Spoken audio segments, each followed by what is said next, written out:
Et ça, j'aimerais bien mettre au défi des personnes qui pensent qu'elles ont tout essayé, de se dire que est-ce que dans 2 ou 3 ans, on peut avoir une vie où on arrive à accomplir ce qu'on n'a pas pu accomplir dans les 10 précédentes années?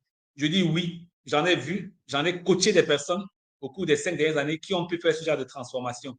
Donc, pour vous également, si vous êtes d'accord sur l'importance de votre vie, si vous clarifiez, vous savez exactement où vous allez avec votre vie, ce sera beaucoup plus facile d'accélérer le pas, de combattre les dettes, de prendre la main vos finances, d'augmenter votre capacité à vous connecter à d'autres personnes, à produire plus de revenus.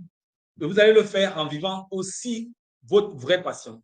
Vous avez des dons et des talents en vous qui sont encore bruts, qui ne sont pas du tout exploités. Si vous mettez à fond, si vous mettez à fond à y travailler, vous serez surpris d'avoir perdu beaucoup de temps dans la vie. Mais on n'a jamais perdu assez de temps tant qu'on peut découvrir et vivre ses plus belles années dans les années qui suivent. Donc, je vous encourage aussi à le faire. Cette deuxième question-là. On va passer maintenant à la troisième question, celle qui est aussi revenue. Alors, celle-là concerne davantage les conjoints. Et la question défile tout en bas. Alors, comment faire si mon conjoint ou ma conjointe n'est pas motivé pour que nous engagions ensemble le parcours Sérénité financière 365? C'est une question qui est revenue dans la semaine, qui est revenue dans les formations que je fais avec des groupes, dans les banques, dans les entreprises privées.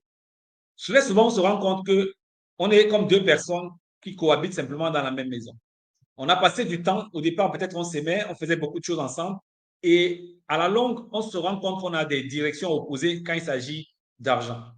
Mais on se rend à l'évidence aussi que nos résultats financiers ne sont pas à la hauteur de ce que nous souhaitons, n'est-ce pas? Le problème, c'est que si nous ne nous asseyons pas pour aligner notre vision, ça va être très, très difficile.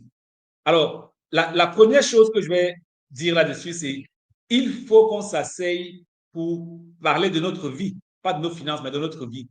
Et là, je vous inviterai à regarder une des vidéos que nous avons faites justement sur parler d'argent, la communication financière en couple, n'est-ce pas?